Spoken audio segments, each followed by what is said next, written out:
שלום לכם. במפגש הקודם אנחנו דיברנו על הזרם הדתי-לאומי בחברה היהודית בישראל. היום אנחנו נמשיך את המסע שלנו בפן הדתי של הסכסוך ונדבר על הזרם הדתי-לאומי הפלסטיני, מה שנקרא גם האסלאם הפוליטי הפלסטיני. אנחנו נתמקד בתנועת החמאס. אבל לפני כן תזכורת. במפגשים הקודמים אנחנו ציינו את הדמיון בתפיסה של זרמים דתיים-לאומיים בחברה הישראלית והפלסטינית. ומאידך גם הדגשנו את ההבדלים המהותיים בין אופני הפעולה שלהם, שנטועים בהבדלים בין הדתות ובמציאות הפוליטית בכל חברה. הדמיון, התפיסה בה אוחזים מוסלמים ויהודים רבים, על פי האלוהים העניק להם ורק להם את הזכות לשלוט בארץ. וגם התפיסה של מלחמת קודש או מלחמת מצווה, שמצויה גם ביהדות וגם באסלאם וגם בנצרות. אנחנו הזכרנו עוד את עיקרון הסלקטיביות שמשותף להן. תנועות דתיות לאומיות בוחרות מתוך הכתובים את הפסוקים והמדרשים שמקטינים את הצד השני או מצווים לצאת למלחמת חורמה נגדו. פסוקים של רדיפת שלום נדחקים לשוליים. דינמיקה חשובה שהזכרנו היא קשרי הגומלין בין הצדדים והמבט ההדדי ביניהם. התחזקות הלאומיות הדתית בכל צד מחזקת את הלאומיות הדתית בצד השני וחוזר חלילה. דוגמה מובהקת לכך הבאנו ממתקפת חמאס על הנגב המערבי, מבול אל-אקצא, ובמבצע הישראלי חרבות מגן. אחד הנימוקים שחזר עליהם דובר תנועת החמאס, אבו עוביידה, ליציאה למערכה, היה חילול מסגד אל-אקצא וניסיונות היהודים להשתלט עליו. הדובר הזכיר גם את הבאת הפרות האדומות לארץ על ידי פעילים דתיים, כמהלך שמטרתו לקדם את ההשתלטות היהודית על ההר, ולכן חובה להילחם בו. במילים אחרות, גם על פי חמאס, הדינמיקה בין התנועות הדתיות, היהודיות והאסלאמיות, היא מנוע העיקרי בסכסוך. רבנים בציונות הדתית מעודדים עליית יהודים להר הבית ותפילה בה מקום. חמאס שלקחה על עצמה להגן על אל-אקצא מגיבה באש. עבור נאמני האסלאם, השתלטות יהודים על המקום המקודש זהו קזוס בלי, סיבה למלחמה. הרי ההגנה על קודשי האסלאם בירושלים היא לב ליבו של הקיום המוסלמי בארץ.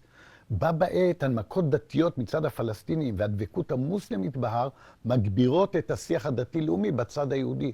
הרי גם יהודים הגיעו לארץ בשל קדושתה, והרי גם ביהדות קיים ציווי דתי לרשת את הארץ ולהתיישב בה. את הפן הזה מדגיש הזרם הדתי-לאומי. וכך, כתגובה למתקפת חמאס, עלו בחוגים יהודים קריאות להגביר את הדבקות ברעיון המקדש, להתיישב מחדש ברצועת עזה וכיוצא בכך. כאן חשוב לדייק את ההבנה. הטענה איננה שהמאבק הינו אך ורק בין הזרמים הדתיים, או שאמונה באל היא המנוע היחיד לסכסוך. ממש לא. להתנגדות הערבית לציונות ולכיבוש יש גם נימוקים לאומיים, כמו שראינו. ולשאיפה להקים מדינה יהודית בארץ ישראל, או לשמר את השליטה הישראלית ביהודה ושומרון ובעזה לחדש, שותפים גם יהודים שאינם נמנים על המחנה הדתי. הטענה הבסיסית אם כך היא מצומצמת יותר, והיא זו, במסגרת הסכסוך המתמשך בין הצדדים, שהוא בעל פנים מרובות, התייצבו בחוד החנית של המאבק, בשני הצדדים חוגים דתיים המחזיקים בגישה של כולה שלי. אלו ואלו מונעים על ידי אמונה שהם פועלים בשם האל, ומעמידים את המקומות הקדושים כאחד ממוקדי המאבק. ואלו ואלו מביעים התנגדות להסדרים מדיניים קבועים מטעמים דתיים. הם מעדיפים הכרעה. זו הייתה הקדמה כללית. נעבור עכשיו להיכרות בסיסית עם תנועת החמאס, האידיאולוגיה שלה ודרכי הפעולה שהיא נוקטת, כולל השינויים שעברו אצלה במהלך השנים. תנועת החמאס קמה באופן רשמי בסוף 1987 או בתחילת 1988, אז גם פרסמה את האמנה שלה. אבל התנועה לא צמחה בחלל ריק, לא מבחינת הציבור ולא מבחינת עולם הערכים שלה. מי שהקים את תנועת החמאס היו פעילי ומנהיגי האחים המוסלמים ברצועת עזה, שהקימו עוד קודם לכן מוסדות ורשתות חברתיות פוליטיות בתוך הרצועה, ובגדה במידה פחותה יותר. נזכיר, האחים המוסלמים היא התנועה האסלאמית הגדולה והוותיקה ביותר בעולם הערבי. היא נוסדה במצרים בשנת 1928 על ידי האימאם חסן אל-בנה. היא שמה לה למטרה להחזיר את החברה הערבית המוסלמית לערכי האסלאם, וזאת על רקע השליטה האירופית במזרח התיכון. בריטניה ב-1928 שולטת במזרח התיכון בחלקים גדולים ממנו, צרפת בחלקים אחרים, וזו היום במובן הזה תנועת נגד, גם נגד בריטניה וגם נגד ההתמערבות של חלקים בחברה המצרית. לאחר הקמתה פתחו האחים סניפים של התנועה בכל רחבי העולם הערבי, כולל בפלסטין. ב-1948 יצאו מאות מהאחים המוסלמים המצרים להשתתף במלחמה בפלסטין, ארץ ישראל. הם השתתפו בקרבות בדרום הארץ וגם בסביבות ירושלים. אנחנו לא נדבר עכשיו על היחסים המורכבים בין האחים במצרים וברצועת עזה, שהייתה תחת שלטון מצרי, ובין השלטונות אחרי התבוסה הערבית ב-1948. אנחנו רק נציין שהתנועה באופן כללי נעה בין קוטב של פעילות לוחמתית ג'יהאדית, כולל נגד המשטרים הערבים, לבין קוטב של פעילות חברתית בתוך החברה המוסלמית. באשר למאבק בישראל, מבחינה עקרונית, כמובן, התנועה שללה את זכות הקיום של המדינה בשל הקמתה על אדמות אסלאמיות, דאר אל-חרב, וגם בגלל התוצאות של מלחמת 48. אבל גם לפני מלחמת ששת הימים ב-67, כלומר לפני כיבוש השטחים, וגם לאחר מכן, התנועה לא לקחה חלק פעיל במאבק בכיבוש. חברי האחים המוסלמים התמקדו בפעילות דתית, חברתית וחינוכית. וכך, במשך 2 עשורים, בין 67 ל-87, פעילי האחים בגדה וברצועה לא השתתפו באופן מאורגן במאבק נגד הכיבוש, להבדיל מאש"ף על ארגוניו השונים, פת"ח וחזיתות השמאל. את עיקר המרץ שלהם הם הקדישו למה שהם קראו הכשרת הלבבות, כלומר תיקון החברה. הם גרסו שרק חברה אסלאמית מאמינה תוכל להביא להבסת ישראל ולסיום הכיבוש. וכך, מצד אחד זכו לאהדה בשל הפעילות החברתית שלהם, אבל גם לביקורת בשל ההימנעות שלהם מהשתתפות במאבק המזוין, בו בזמן שהשכנים שלהם, הקרובים שלהם, שהיו שייכים לתנועות אחרות, נלחמו, נהרגו ונאסרו במאבק לסיום הכיבוש. הזרם האסלאמי הפלסטיני התחזק במהלך שנות ה-80 בגלל ההצלחה של המהפכה האסלאמית באיראן ב-79, וגם בזכות כספים שהגיעו ממדינות המפרץ לטובת פעילות דתית וחברתית. באותו זמן התחזקה התביעה אצל צעירים בתנועה להשתתף במאבק הצבאי נגד ישראל. הם התקשו לראות חברים אחרים משתתפים במאבק כשהם יושבים מנגד. ההקמה של ארגון פלסטיני אסלאמי רדיקלי אחר באותה תקופה, הג'יהאד האסלאמי, הגביר את הלחץ הפנימי אצל האחים ברצועה להשתתף במאבק. הם ראו שאפשר להיות מוסלם מאמין וגם להילחם בישראל. וכך בסוף 1987 התקבלה החלטה של הנהגת האחים ברצועה, ובראשה השייח אחמד יאסין, להקים את תנועת החמאס. הם הגדירו את עצמם כזרוע של האחים בפלסטין. כשפרצה האינתיפאדה הראשונה בדצמבר 87, אלפים מחברי התנועה התייצבו בלב ההפגנות והמתקפות על בסיסי צה"ל ברצועה ובגדה. לפי הגרסה של חמאס לאירועים, בעצם הם היו אלה שהבעירו את האינתיפאדה. לא חייבים לקבל את הגרסה הזו, כדאי להכיר אותה. שבועות ספורים לאחר מכן פרסמו את האמנה, אמנת החמאס. הנה כמה ציטוטים ממנה. היא פותחת בפסוק קוראני המגדיר את אומת האסלאם. אתם הטובה באומות שניתנה לאנשים מעולם. אתם מצווים לנהוג בדרך ארץ, לאסור את המגונה ולהאמין באללה. והציטוט ממשיך, מוטב היה לעמי הספר, כלומר ליהודים ונוצרים, לו האמינו. ועוד הוא אומר על היהודים, אם ינסו להילחם בכם, מיד ייסוגו אחור מפניכם ולא יבשעו. ההשפלה תרדוף אותם בכל מקום בו יימצאו. אלה פסוקים מסורת האל עמרן, משפחת עמרם, משפחתו של משה, רבנו, מתוך הקוראן. על מדינת ישראל מופיע בפתיח ציטוט של האימאם השהיד חסן אל-בנה, מראשי האחים המוסלמים המצרים, מהמייסד, שאמר ככה, ישראל תקום ותוסיף להתקיים עד שהאסלאם ימחה אותה, כפי שמחה את מה שקדם לה. אלו הציטוטים הפותחים, ובסעיף 6 מופיעה הגדרה עצמית, כלומר כיצד תנועת החמאס רואה את עצמה. והיא מגדירה את עצמה כך, תנועת ההתנגדות האסלאמית היא תנועה פלסטינית ייחודית. היא נותנת את אמונה באללה, והיא מאמצת את האסלאם כדרך חיים. היא פועלת כדי להניף את דגל אללה על כל שעל מאדמת פלסטין. אגב, או לא אגב, כדבר מרכזי, הם לא עושים את המאבק על מנת להרוג, הם עושים את זה למען הצדק והאנושיות בראייה שלהם, כמו שממשיך אותו סעיף ואומר, שהרי בצל האסלאם יכולים לחיות בני כל הדתות בשלווה וביטחון לחייהם, לרכושם ולזכויותיהם.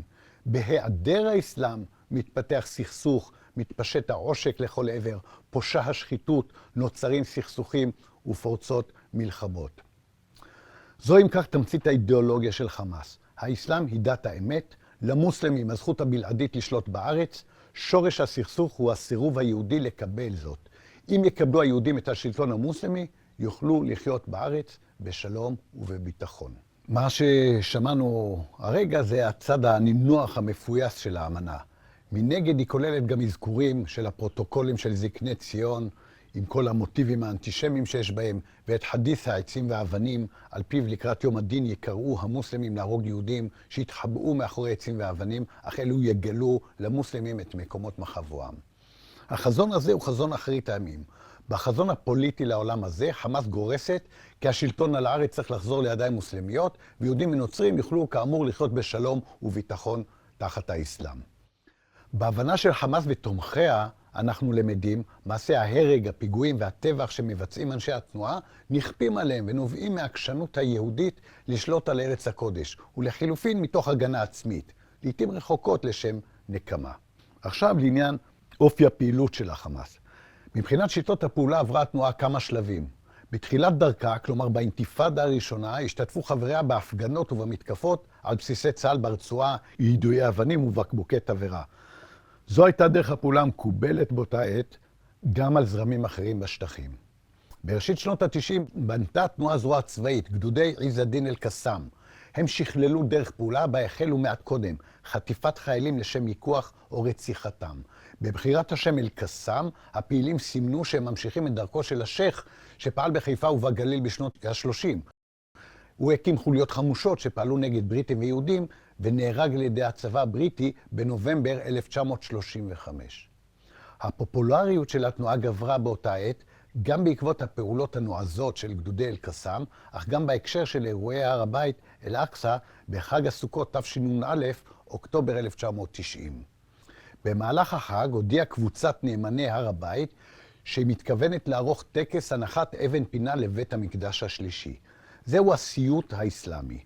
צירים פלסטינים התבצרו בהר ויידו אבנים לעבר המתפללים היהודים בכותל המערבי. כוחות משטרה פרצו למתחם והרגו 17 מפגינים באזור אל-אקצא. כתוצאה התחזק הרגש האסלאמי הפלסטיני.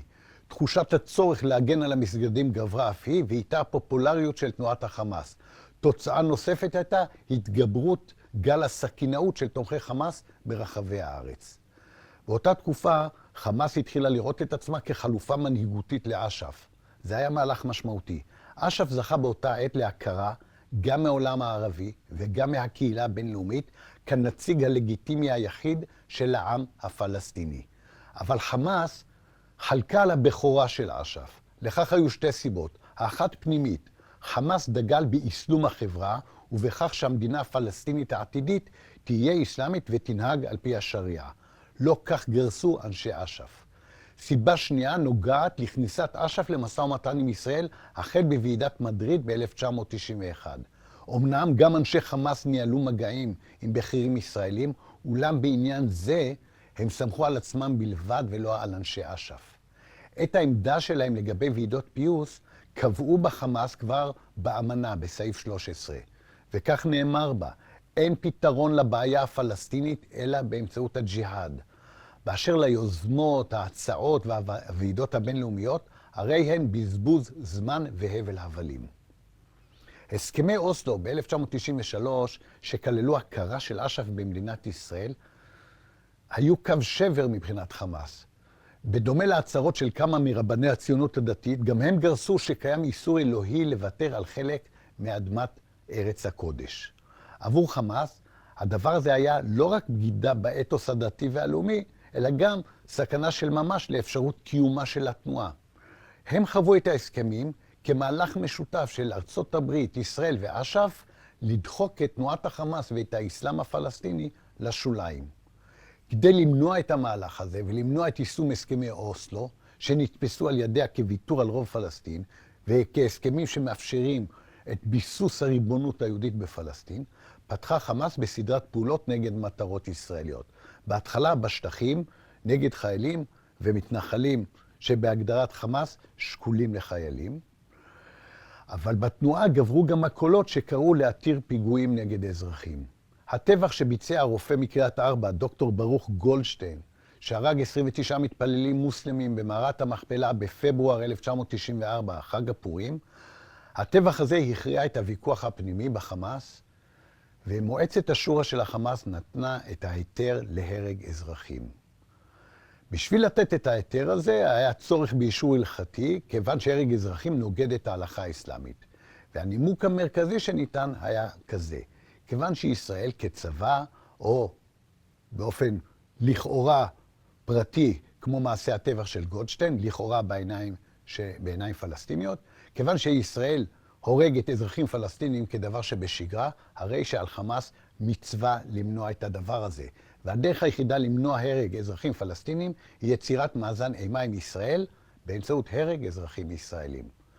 באפריל 1994, כ-40 יום אחרי הטבח במערת המכפלה, ביצע חמאס 2 פיגועי התאבדות, האחד בחדרה והשני בעפולה, שהוגדרו כנקמה לטבח בחברון. בכך נפתחו שערי הגיהינום, כפי שמקובל לומר בחמאס. ואכן פיגועים מסוג זה נמשכו גם בשנים שלאחר מכן. בחמאס הניחו, וצדק, שפיגועים אלו יצמצמו את התמיכה בהסכמים בקרב הישראלים. ואכן הפיגועים, יחד עם רצח רבין ב-95, העלו לשלטון בישראל את מתנגדי ההסכמים. בבחירות 96 נבחר לראשות הממשלה בנימין נתניהו, שהתנגדותו להסכמי אוסלו הייתה ידועה, וכן תמיכתו בהרחבת ההתנחלויות וחיזוק השליטה הישראלית בשטחים. נימוקיו לא היו דתיים באופן מובהק, אלא יותר לאומיים וביטחוניים. הוא סבר שמדינה פלסטינית תפגע בביטחון ישראל. וזו הייתה תחילת הסוף של התהליך המדיני. אמנם בבחירות למועצה המחוקקת של הרשות הפלסטינית שנערכו באותה שנה, בינואר 96, זכה פת"ח שתמך בהסכמי אוסלו ברוב מוחלט.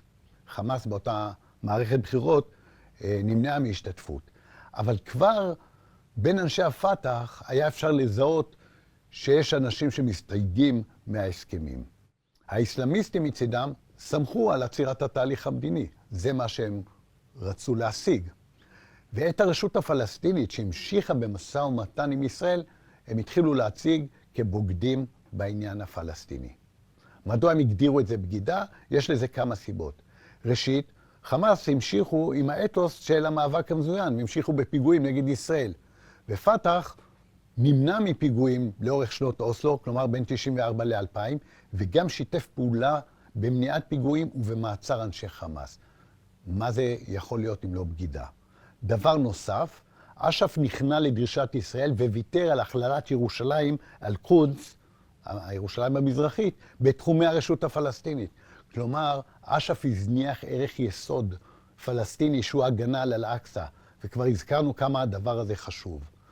חמאס מצידו, וכך גם התנועה האסלאמית בישראל, פעלו באופן הפוך. הם הגבירו את הנוכחות שלהם באל-אקצא וסביבותיה, וכך הצהירו שהם אלה שממשיכים להחזיק באתוס הפלסטיני, בעוד אש"ף זנח אותו. כך מיצב חמאס את עצמו כגורם לאומי ודתי מרכזי וכשומר המקומות הקדושים. אם נעשה מבט מרוחק, בזום אאוט על השנים האלה, אז אנחנו נראה את מה שכולנו חווים, שהמאמצים של מתנגדי ההסכם להכשיל אותו, מסיבות דתיות ומסיבות אחרות, זכו להצלחה רבה. התהליך המדיני קרס, והניסיון לשקם אותו בוועידת קמפ דיוויד 2000 לא עלה יפה. בספטמבר 2000, לאחר כישלון ועידת קמפ דיוויד ולאחר עליית שרון להר הבית, פרצה האינתיפאדה השנייה. שוב, כמו בתרפ"ט, שעל זה דיברנו באחת היחידות הקודמות, כמו ב-1990 שהזכרנו היום, הרגש הדתי הניע אנשים לפעולה והתניע תהליכים רבי עוצמה. 5 חודשים לאחר תחילת האינתיפאדה, חידשה חמאס את פיגועי ההתאבדות. להבדיל מהגל של שנות אוסלו לפני שנת 2000, שבאותה עת רוב הפלסטינים התנגדו לפיגועי ההתאבדות, גל הפיגועים החדש זכה לתמיכה רחבה. הסיבה העיקרית, הייאוש שנגרם לפלסטינים מהתרסקות חלום העצמאות, וההבנה שכוונתה של ישראל להמשיך לשלוט בשטחים ולהתיישב בהם. גם בגל הזה טענו בחמאס שהם חידשו את הפיגועים בשל ההרג הרב של פלסטינים מידי צה"ל, וכי זאת דרכם להגיע למאזן אימה והפסקת ההרג. זהו, כזכור, קורס על נרטיבים, ואנחנו צריכים לזכור. התפיסה של פלסטינים ברובם ושל ישראלים ברובם את פיגועי ההתאבדות שונה לחלוטין. מה שנתפס על ידי ישראלים כמסע הרג אכזרי שנובע מרצחנות, נתפס על ידי החמאס כחובה מוסרית שמקורה ברצון להגן על הנפש. החמאס הפכה אז לתנועה הפלסטינית המובילה את הפעילות הצבאית. פת"ח ניסה לחקות אותה, ונכנס גם הוא לפיגועי ההתאבדות, אבל הוא נתפס ככינור שני. בנוסף, התפקוד הלקוי והשחיתות של הרשות הפלסטינית, שהוא נגע על ידי פת"ח, והכישלון שלה להביא להקמת מדינה פלסטינית, שינה את יחסי הכוחות בחברה הפלסטינית לטובת החמאס. גורם נוסף שסייע להתחזקות חמאס היה הנסיגה הישראלית מרצועת עזה בשנת 2005, ועקירת היישובים היהודים ממנה. המהלך הזה נעשה ללא תיאום עם הרשות הפלסטינית, וחמאס הצליחה למצב את עצמה כמי שבאמצעות הפיגועים שלה הביאו לנסיגה ישראלית. בבחירות לפרלמנט הפלסטיני ב-2006 כבר זכתה התנועה לרוב מוחלט. הם זכו ל-74 מושבים מתוך 132.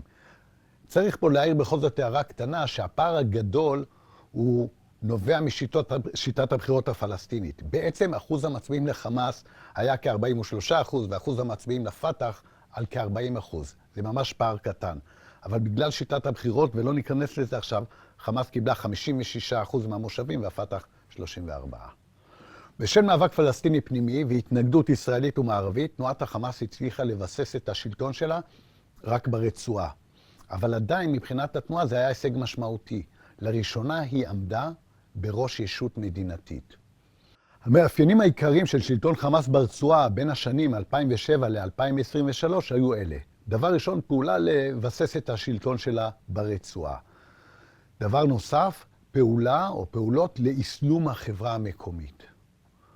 מהלך נוסף, או מאפיין נוסף של התקופה הזו, זה הכבדת יד מצד החמאס על האסלאם הקיצוני, הקיצוני יותר ממנה, קבוצות סלפיות שהתנגדו לשלטון שלה. מאפיין רביעי, ניהול סבבי לחימה עם ישראל תוך משא ומתן עקיף איתה. עוד דבר שקורה בשנים הללו, הצגת יוזמות מדיניות. חמאס מציגה מספר יוזמות מדיניות להפסקת אש עם ישראל, ממושכת יותר או ממושכת פחות, בתנאים כאלה או בתנאים אחרים. ישראל לרוב לא מתייחסת ליוזמות המדיניות. והמאפיין שבחלקו היה נסתר ובחלקו גלוי, התעצמות צבאית. חמאס מתעצמת בתקופה הזו באופן ניכר ביותר. ההתחזקות של חמאס והפילוג בין הגדה והרצועה ובין הרשות הפלסטינית לחמאס נתפסו בעיני גורמים מדיניים ישראלים כאינטרס ישראלי, כיוון שהדבר פטר את ישראל מכניסה למשא ומתן על עתיד הגדה המערבית.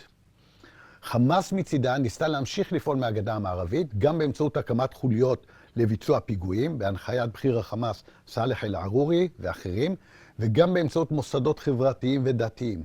אבל הרשות הפלסטינית וישראל, לא פעם בשיתוף פעולה, צמצמו עד מאוד את יכולת הפעולה שלה על ידי מעצרים ועל ידי עיכובים ועל ידי מניעת תקציבים. במקביל, חמאס המשיכה לראות את עצמה כשומרת המקומות הקדושים. הדבר הזה בא לידי ביטוי מוקצן במאי 2021, חודש אייר תשפ"א, כאשר תנועת החמאס איימה שאם אנשי הציונות הדתית יקיימו את מצעד הדגלים שלהם בעיר העתיקה בירושלים, היא תשגר מטחי טילים לעבר העיר. אמרה ועשתה. ושוב, גם אז אנחנו יכולים לראות, התייצבו שני הזרמים הדתיים לאומיים זה מול זה. שוב הם הפעילו במעשים שלהם אחד את השני, סביב שאלת המקומות הקדושים וההתנחלות בירושלים ובכלל. אנחנו זוכרים שגם ההתנחלות בשייח' ג'ראח הייתה ברקע האירועים של 21. מתקפת הטבח של ה-7 באוקטובר 23, כמו שאמרנו בפתיחה, הוצגה על ידי חמאס גם, כמובן שלא רק, גם כתגובה למתרחש באל-אקצא, הר הבית. המתקפה הזו לימדה את הציבור הרחב דברים שהיו ידועים לבכירי הצבא והממשל אודות התעצמותה הצבאית של התנועה. הם גם לימדו על מידת האכזריות של פעיליה ועל השנאה שהפעילה אותם. כחוקרים במבט לאחור, אנחנו צריכים ללמוד גם את התהליך הארוך שעברה התנועה מאז פסק ההלכה של ראשי החמאס נגד פגיעה באזרחים. אבל מה אנחנו יכולים לדעת על הנכונות של חמאס לפשרה קודם למאורעות האחרונים? בתנועה עצמה היו דעות שונות בעניין. היו שתמכו בהגעה להסדר, והיו גם כאלה שהעלו הצעות בעניין. היה זרם שהתנגד לכל הסדר עם ישראל. את המכניזם ההלכתי שמאפשר פשרה עם ישראל והפסקת הלוחמה, הציגו ראשי התנועה עוד באינתיפאדה הראשונה. השימוש בקונספט של הודנה, כלומר הפסקת אש זמנית, אותה ניתן להאריך ככל שהתנאים מאפשרים. ככה יכולים שני הצדדים לדבוק בחזון שלהם של ארץ ישראל השלמה ושל פלסטין השלמה, מבלי שיקיזו אלו את דמם של אלו. אבל כדי להגיע להסדר של הודנה או בכל נוסח אחר, צריך רצון של ממש בשני הצדדים. ורצון כזה לא יתקיים. אולי בגלל האמונה שניתן להכריע את הצד השני? אולי בשל חוסר אמון בכוונותיו של הצד השני? אולי מנימוקים דתיים לאומיים. האם אנחנו יכולים להסיק מזה דבר מה על האסלאם כדת או על האחים המוסלמים כתנועה? לא בהכרח. כמו שלא ניתן להסיק על היהדות מהתנהלותו של זרם ביהדות, ואף בכל זרם ניתן לזהות תתי זרמים והשתנות על פני זמן. הזכרנו את הרב פרומן והגישה שלו למניעת שפיכות הדמים. בני שיחו בחמאס החזיקו בחלקם בגישה דומה, והצדדים אף הגיעו לניסוח טיוטת הסכם. התפתחויות קונקרטיות שינו עמדות בתוך החמאס, כמו גם בחברה הפלסטינית בכלל ובישראל. עמדות הן דבר גמיש. בנוסף, אנחנו יודעים שמתוך האחים המוסלמים צמחה אסכולה שמקבלת את קיומה של ישראל ושואפת לפיוס ישראלי-פלסטיני. אמנם לא בעזה, גם לא בגדה, אלא מקרב אזרחי ישראל. הכוונה היא למייסד התנועה האסלאמית, שייח' עבדאללה נימר דרוויש, וממשיך דרכו חבר הכנסת מנסור עבאס ותלמידיהם. מכאן אנו למדים שוב שלא הדתות כדתות הן המעדיפות מאבק על פני פיוס, אלא פרשנויות מסוימות, לא הכרחיות, של רצון האל. אבל הדינמיקה של הסכסוך נותנת לקולות התוקפניים משקל יתר. מנגד, גורלם של הקולות הדתיים המפויסים דומה בינתיים לגורלם של יתר הקולות תומכי הפשרה. שפתותיהם נעות, אך קולם לא נשמע. כמו שלמדנו על נרטיבים לאומיים, גם נרטיבים דתיים יוצרים תחושה חזקה של בידול ומעניקים תחושה עזה של צדק ושל משמעות, בייחוד בעיתות מאבק וסביב המאבק. אז נסיים כאן. בעת הקלטת הדברים עדיין מתייצבות התנועות הדתיות בכל אחת מהחברות בראש החץ של המאבק, מתוך אמונה שזהו השירות הטוב ביותר שהן יכולות לתת לעמיהן. האם כך יימשכו הדברים? לא לנו לדעת. אנחנו נמשיך לעקוב וללמוד. להתראות.